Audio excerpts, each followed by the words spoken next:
अस्सलाम वालेकुम नाजरीन, अवामी तनाज़ुर के नए व्लॉग के साथ मैं हूँ खालिद भट्टी। आज हम बात करेंगे यूनान के साहिल के करीब पेश आने वाले कश्ती के हादसे में हलाक होने वाले पाकिस्तानियों के बारे में। वो अपने घरों से एजेंटों को लाखों रुपए देकर लीबिया पहुँचे और अपने बेहतर बेहतर मुस्तकबिल के लिए उन्होंने लीबिया से कश्ती में बैठ के इटली पहुंचना था, मगर वो वहां पहुंच ना पाए और रास्ते में ही यूनान के साहिल के करीब उनकी कश्ती उलट गई और वो समुंदर की बेरहम लहरों के नज़र हो गए। आज हम ये कोशिश करेंगे जानने की कि आखिर क्या वजह है कि पाकिस्तानी जो हैं नौजवान, वो अपनी जान जोखों में डाल के तमाम ख़तरात मोल लेते हुए मुल्क छोड़कर यूरोप और दूसरे दीगर ममालिक में पहुंचने की कोशिश करते हैं, और किस तरह जो एजेंट माफिया है वो FIA के करप्ट अहलकारों के साथ मिलके और इमिग्रेशन वालों के साथ मिलके किस तरह से ये इंसानी स्मगलिंग का, ह्यूमन स्मगलिंग का जो कारोबार है, ये इसको मुसलसल जारी रखे हुए हैं। ये हमारा आज का मौजू है। इससे पहले कि हम अपने मौजू की तरफ बढ़ें, आपसे गुजारिश है कि अगर आपने हमारा चैनल अवामी तनाज़ुर अभी तक सब्सक्राइब नहीं किया तो उसको सब्सक्राइब कर लें। आपको व्लॉग पसंद आए इसको लाइक करें, शेयर करें और महज़ब अंदाज से अपनी राय का इजहार करें। नाजरीन, 14 जून को 750 लोग लीबिया से मछलियां पकड़ने वाली एक कश्ती में सवार हुए।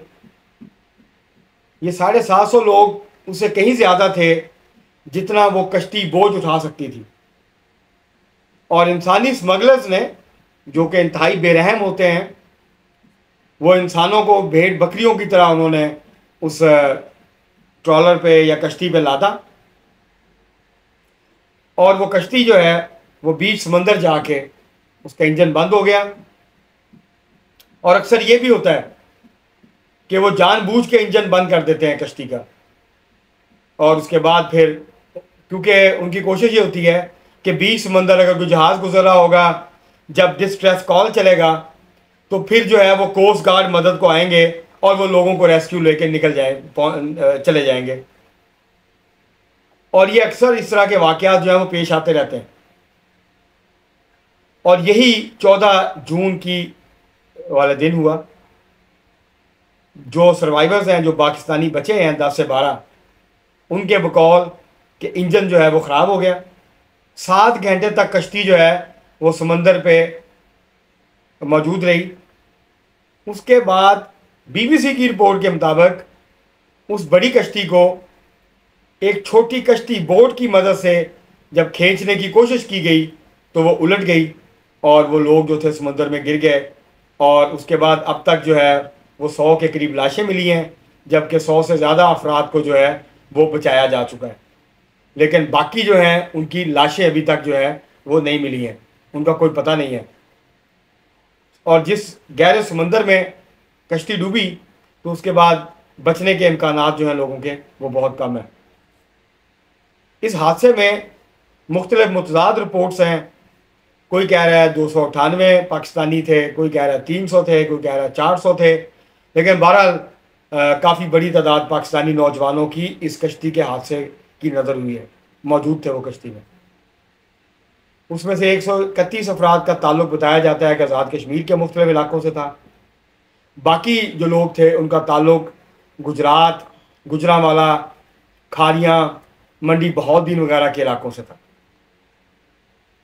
अब पहला सवाल तो ये पैदा होता है कि पाकिस्तानी नौजवान, वो क्या वजूहात हैं जिनकी बुनियाद पर वो तमाम ख़तरात मोल ले के अपनी ज़िंदगियाँ ख़तरे में डाल के पाकिस्तान से निकल के यूरोप में जाने की कोशिश करते हैं।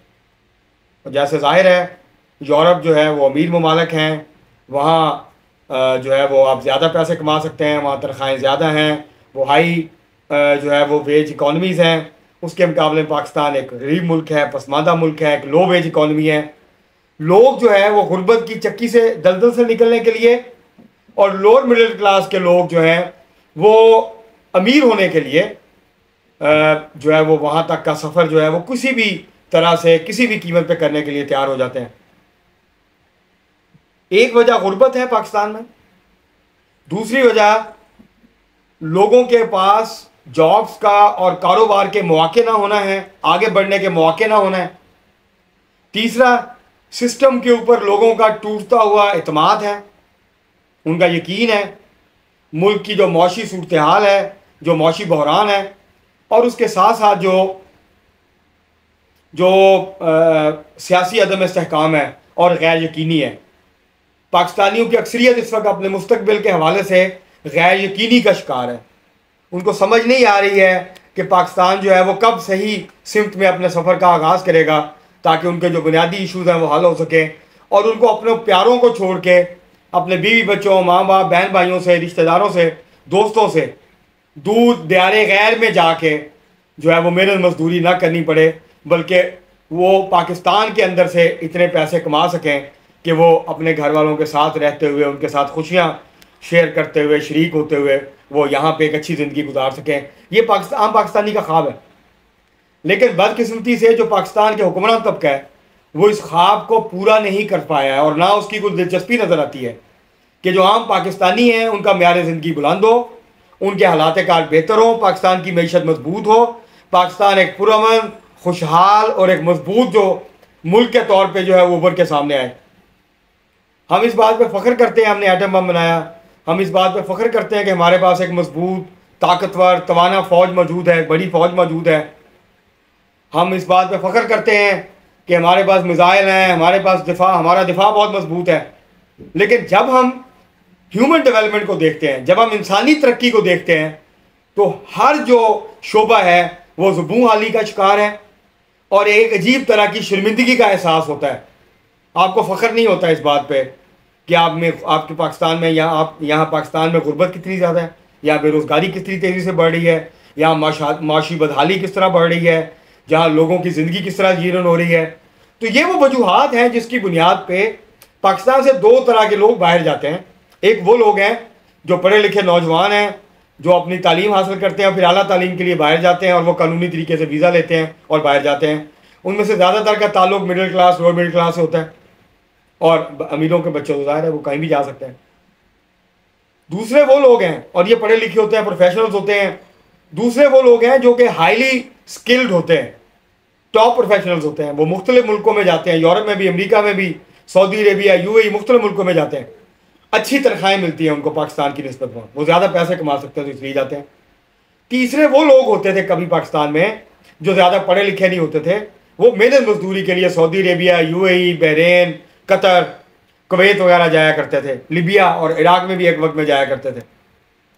अब वो मौके महदूद होते जा रहे हैं, और जो स्किल्ड लोग हैं, जो प्रोफेशनल्स हैं, उनके लिए जॉब की अपॉर्चुनिटीज़ हैं। लेकिन जो कम पढ़े लिखे लोग हैं या बिल्कुल पढ़े लिखे लोग नहीं हैं, उनकी मेहनत मजदूरी के जो मौके हैं वो कम होते जा रहे हैं, गल्फ़ के अंदर भी, मशरक़ वस्ता के अंदर भी। अब उसके बाद जो नौजवान नस्ल है ये, जो कि ज़्यादा पढ़े लिखे लोग नहीं हैं, जो कि तालीम की बुनियाद पे स्टूडेंट वीज़े पे बाहर नहीं जा सकते, जो कि अपनी स्किल या अपनी जो उनकी प्रोफेशनलिज्म है उसकी बुनियाद पे वीज़ा लेके बाहर नहीं जा सकते, तो वो फिर एजेंटों के ज़रिए, जो कम पढ़े लिखे लोग हैं, जो इतने स्किल नहीं हैं, वो फिर एजेंटों के ज़रिए पैसे दे के बाहर जाके अपना मुस्तकबिल संवारने की कोशिश करते हैं। और ये सारा काम मिली भगत से होता है, बाहमी मिली भगत से होता है। इसके अंदर मुकामी एजेंट्स हैं जो कि लिबिया में, तुर्की में, ईरान में, मुख्तलिफ जगहों पे जो बड़े एजेंट मौजूद हैं, माफियाज हैं, उनके साथ उनके ताल्लुकात हैं। वो यहाँ से पैसे लेते हैं, लोगों को लेके जाते हैं और फिर लिबिया में उनके हवाले कर देते हैं। और ये लोग यहाँ से विजिट वीज़ा लेके जाते हैं, यहाँ से दुबई जाते हैं, दुबई से फिर आगे लिबिया का सफ़र करते हैं। और ये सब कुछ FIA और इमिग्रेशन की मिली भगत से होता है, उसके बगैर ये मुमकिन नहीं है। जो बदनवान अनासर हैं FIA और इमिग्रेशन के, ये सारा काम उनकी मिली भगत से होता है। लेकिन हमारे हुक्मरान, हमारी इंतज़ामिया, हमारे मुतल्लिका इदारे उस वक्त तक नहीं जागते जब तक इंसानी ज़िंदगियाँ बड़ी तादाद में ज़ाया ना हो जाए।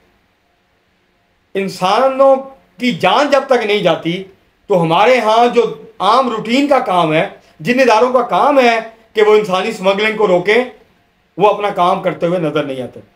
जिनका ये काम है कि वो लोगों को बगैर डॉक्यूमेंट्स के पाकिस्तान से बाहर जाते हुए, या अगर उनको शायबा भी हो कि ये ह्यूमन स्मगलिंग के लिए इस्तेमाल हो रहे हैं, उनको रोकें, तो वो भी नहीं कर रहे।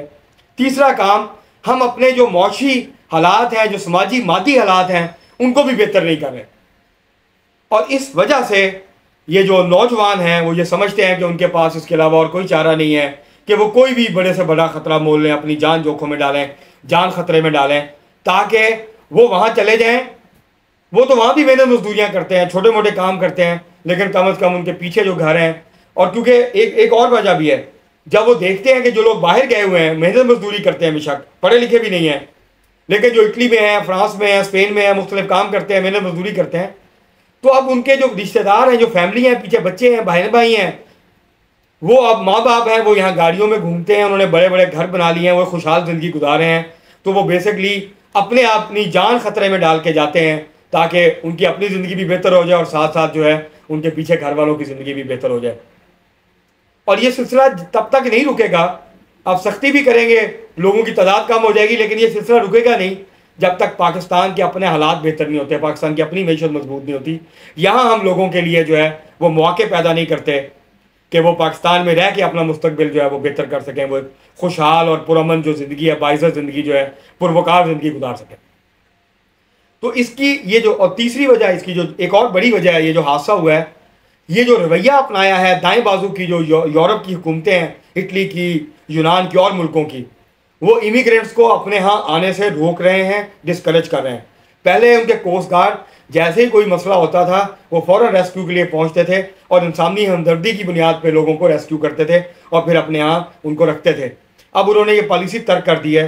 अब वो कोशिश करते हैं, मसलन ये जो वाक़या हुआ है, इसमें यूनानी कोस्ट गार्ड 3 घंटे देखते रहे, तमाशा देखते रहे कश्ती के डूबने का। उन्होंने मदद नहीं की, उन्होंने लोगों को रेस्क्यू करने की कोशिश नहीं की, उन्होंने लोगों को बचाने की कोशिश नहीं की। और एक रिपोर्ट के मुताबिक इसमें शामी जो हैं ख़वातीन और बच्चे थे 100 के करीब थे जो कि डूब गए, हलाक हो गए, समुंदर की नहरों की नज़र हो गए, उनको भी बचाने की कोशिश नहीं की।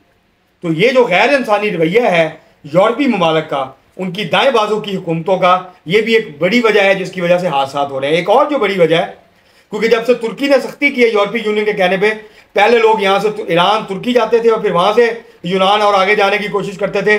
अब ये नया रूट बन गया है, यहाँ से दुबई जाते हैं, दुबई से जो है वो फिर लीबिया जाते हैं। लीबिया में क्योंकि खाना जंगी हो रही है, वहाँ पे कोई हुकूमत नहीं है मुस्तहकम, तो इस वजह से वहाँ पे जो है वो फिर लोग उसके रास्ते, वो जो फ़ायदा उठा रहे हैं एजेंट्स जो हैं, उन्होंने अपना वहाँ हेडक्वार्टर्स बना लिए हैं, वहाँ उन्होंने कैंप्स बना लिए हैं और वहाँ से वो दुनिया से लोग लेके आते हैं और फिर उनको कश्तियों के जरिए आगे स्मगल करने की कोशिश करते हैं। तो ये वो वजूहात हैं जिसकी वजह से लोग यहाँ से निकलने की कोशिश करते हैं और फिर हादसा का शिकार होते हैं और अपनी जानों से जाते हैं।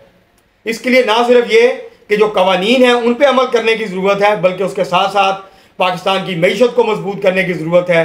गुर्बत, जहालत, बेरोज़गारी और माशी बदहाली को दूर करने की ज़रूरत है, ताकि लोगों को ज़रूरत ही ना पड़े कि वो इतनी बड़ी तादाद में जो है वो बाहर जाएँ। पिछले साल 7 लाख पाकिस्तानी जो है वो बाहर गए हैं, कानूनी गैर कानूनी तौर पर, गालबन कानूनी तौर पर ज़्यादा गए हैं, और इनकी तादाद में हर साल इजाफा होता जाएगा अगर पाकिस्तान के हालात ठीक ना हुए, पाकिस्तान के हुक्मरान तबके ने अपनी पॉलिसियाँ तब्दील ना की और लोगों की तरफ अपना रवैया तब्दील ना किया, और सड़कों, पुलों और इस तरह की जो चीज़ें हैं, इसके अलावा जो इंसानी तरक्की है, जो इंसानों को हुनर देना है, अपने तालीमी निज़ाम को तब्दील करना है, अगर ये सब कुछ नहीं किया तो ये सिलसिला कम होने की बजाय बढ़ता चला जाएगा। इसके ऊपर जो है वो तवज्जो देने की ज़रूरत है। आज के लिए इतना ही, बहुत शुक्रिया।